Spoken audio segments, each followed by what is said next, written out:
কোচবিহার পঞ্চানন বর্মা ইউনিভার্সিটির 4th সেমিস্টারের programme কোর্সের অন্তর্গত ডিএসসি পলিটিক্যাল সায়েন্স সাজেশন সম্পর্কে আমাদের আজকের এই স্পেশাল ভিডিও।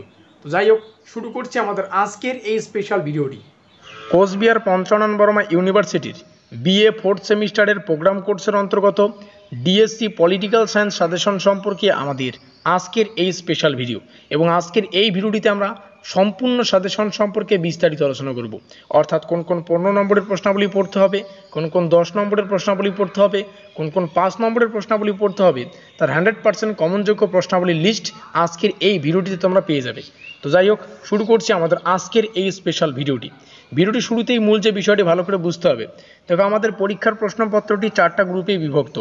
গ্রুপ এ যেখানে 15 নম্বরের প্রশ্নাবলী আসে, গ্রুপ বি যেখানে 10 নম্বরের প্রশ্নাবলী আসে, গ্রুপ সি যেখানে 5 নম্বরের প্রশ্নাবলী আসে, আর গ্রুপ ডি যেখানে 1 নম্বরের প্রশ্নাবলী আসে। এই 1 নম্বরের প্রশ্নাবলী দুটো টাইপে আসে, এমসিকিউ এবং এসএকিউ। এমসিকিউ মানে 4খানা অপশান থাকবে, সেই 4টা অপশানের মধ্যে সঠিক অপশানটাকে আমাদের কারেক্ট করতে হচ্ছে। এসএকিউ যার অর্থ হচ্ছে শর্ট অ্যান্সার টাইপ প্রশ্ন, অর্থাৎ মানে সংক্ষিপ্ত উত্তর ভিত্তিক প্রশ্ন থাকবে, সেখানে কিন্তু 10খানা প্রশ্ন থাকে। ঠিক আছে, এটা হচ্ছে আমাদের সম্পূর্ণ পরীক্ষার যে প্রশ্নপত্রটি তার ডিজাইন। আজকের এই ভিডিওটিতে আমরা 15 নম্বরের, 10 নম্বরের আর 5 নম্বরের প্রশ্নাবলীর সাজেশন সম্পর্কে আলোচনা করব। তো প্রথমেই আলোচনা করছি বাছাই করা গ্রুপ এর প্রশ্নাবলী, অর্থাৎ 15 নম্বরের প্রশ্নাবলী। তো গুরুত্বপূর্ণ 15 নম্বরের প্রশ্নাবলীর মধ্যে প্রথম যে প্রশ্নটি রয়েছে, আন্তর্জাতিক সম্পর্কের সংজ্ঞা দাও, আন্তর্জাতিক সম্পর্কের প্রকৃতি ও পরিধি আলোচনা করো। দেখো, এই প্রশ্নটি 15 নম্বরের জন্য মোস্ট ইম্পর্টেন্ট। প্রত্যেকটা প্রশ্নের শেষে তোমরা স্টার চিহ্ন দেখতে পাচ্ছ। যেই প্রশ্নের শেষে স্টার সংখ্যা অধিক, সেই প্রশ্নটি কিন্তু অধিক গুরুত্বপূর্ণ। বোঝাতে পারলাম? এবার এখান থেকে একটা বিষয় ভালো করে বোঝো। এই যে প্রথম প্রশ্নটি, এখান থেকে একটা আমরা 10 নম্বরের প্রশ্ন কিন্তু পাই, যেমন আন্তর্জাতিক সম্পর্কের প্রকৃতি এবং পরিধি আলোচনা করো। এই প্রশ্নটি আবার 10 মার্কের জন্য আসতে পারে।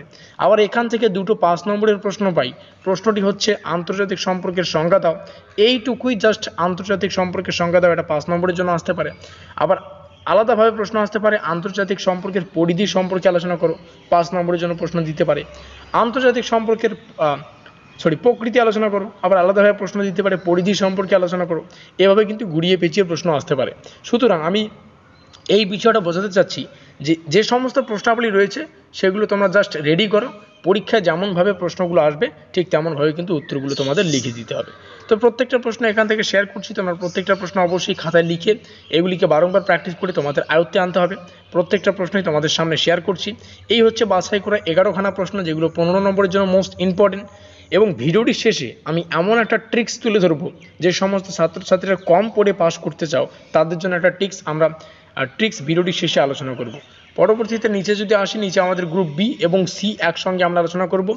গ্রুপ বি এবং সি অর্থাৎ ইম্পর্টেন্ট 10 এবং 5 নম্বরের প্রশ্নাবলীর সাজেশন এখানে রয়েছে, একসাথেই আমরা আলোচনা করছি। প্রথম প্রশ্ন, আন্তর্জাতিক সম্পর্ক কি একটি স্বায়ত্তশাসিত শৃঙ্খলা বলে দাবি করতে পারে? দ্বিতীয় প্রশ্ন, জোট নিরপেক্ষ আন্দোলনে ভারতের ভূমিকা সংক্ষেপে আলোচনা করো। তৃতীয় প্রশ্ন, ভারতের জোট নিরপেক্ষ নীতির উপর একটি সমালোচনামূলক নিবন্ধ লেখো। তো প্রত্যেকটা প্রশ্ন তোমাদের সামনে শেয়ার করছি। দেখো, দাতাতের সংজ্ঞা দাও, ঠান্ডা যুদ্ধের সময় এর প্রভাব আলোচনা করো।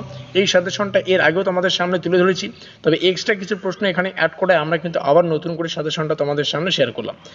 এই হচ্ছে 12 নম্বরে কিছু টিকা লেখো টাইপের আমরা এখানে দেখতে পাচ্ছি। ঠিক আছে, তো এই হচ্ছে আমাদের বিস্তারিত আলোচনা। এখানে আমাদের 14খানা কিন্তু প্রশ্ন রয়েছে। এবার আমরা আলোচনা করব যে সমস্ত ছাত্রছাত্রীরা মানে কম পড়তে চাও বা তোমাদের পড়তে অসুবিধা হয়, পড়তে ভালো লাগে না, তোমাদের জন্য একটা সুন্দর সিক্রেট টিপস তোমাদের সামনে শেয়ার করছি। দেখো, তোমরা চাইলে গ্রুপ এ অর্থাৎ গ্রুপ এতে যতগুলো প্রশ্ন রয়েছে আমি তোমাদের সামনে শেয়ার করছি বিষয়টা। দেখো, এখানে 11খানা প্রশ্ন রয়েছে, তোমরা চাইলে এই 11টা প্রশ্নই পড়তে পারো। এই 11টি প্রশ্নও যদি তোমরা পড়ো, তাহলে এখান থেকেও তোমরা কিন্তু 15 নম্বরের একটা, 10 নম্বরের একটা প্রশ্ন কিন্তু ইজিলি কমন পাবে। 5 নম্বরের প্রশ্ন পাবে কি পাবে না সেটা আমি বলতে পারি না, তবে এই 11খানা প্রশ্ন যদি পড়ো, 15 নম্বরের একটা আর 10 নম্বরের একটা প্রশ্ন তোমরা ইজিলি কমন পাবে। বোঝাতে পারলাম? আর 5 নম্বরের জন্য একটা শর্টকাট ট্রিক্স তোমাদের সামনে শেয়ার করছি। 5 নম্বরের প্রশ্ন কমন পাওয়ার জন্য আমি তোমাদেরকে বলবো, এখানে একটা দেখো বিষয় রয়েছে, সেটা হচ্ছে টিকা লেখো টাইপের পরীক্ষা প্রশ্ন আসে। ঠিক আছে, এখানে কয়েকটা বিষয় তোমাদের সামনে শেয়ার করছি। দেখো, জোট নিরপেক্ষ আন্দোলন, তারপরে রয়েছে দ্বিমেরু কেন্দ্রিক রাজনীতি, তারপরে রয়েছে ভারত এক উদীয়মান শক্তির ভরকেন্দ্র, দাঁতাত, প্রচার আর হচ্ছে পঞ্চশীল। এই কয়েকটা বিষয় যদি একটু রিডিং পড়ে যাও যে বিষয়গুলো কি, টিকা লেখো টাইপের আসতে পারে, নিবন্ধ লেখো টাইপের আসতে পারে, প্রবন্ধ লেখো টাইপের আসতে পারে। তো এভাবে কিন্তু প্রশ্নগুলি আসে। এখানে যে কয়েকটা বিষয় তোমরা দেখছো এই কনসেপ্টগুলো একটু জেনে নাও। এখান থেকে 5 নম্বরের 100% কি বললাম 100% একটা প্রশ্ন তোমরা পরীক্ষায় কমন পাবে, 100% পরীক্ষায় কমন পাবে। বোঝাতে পারলাম? আর যেমনটা বললাম 15 এবং 10 নম্বরের জন্য গ্রুপ এ এর প্রশ্নগুলো ফলো করতে পারো, কিংবা গ্রুপ বি, আমরা গ্রুপ বি আর সি এখানে যে সমস্ত 14খানা প্রশ্ন রেখেছি এগুলোর প্রশ্ন ফলো করতে পারো। কেউ যদি মানে জাস্ট যেটা তোমাদের সামনে শেয়ার করছি, কেউ যদি শুধুমাত্র গ্রুপ বি আর সি অর্থাৎ এখানে যে 14খানা প্রশ্ন রয়েছে এই গ্রুপ বি আর সি এর মধ্যে যে সমস্ত প্রশ্নগুলি আমরা রেখেছি এই প্রশ্নগুলি পড়ো, তবুও তোমরা ইজিলি কিন্তু কমন পাবে। তো তোমরা বুদ্ধিমান, বাকিটা তোমাদের হাতে। তো ভিডিওটি ভালো লাগলে অবশ্যই লাইক করে দিও, বন্ধুদের কাছে শেয়ার করে দিও। আমাদের আজকের এই স্পেশাল ভিডিওটি এই পর্যন্তই।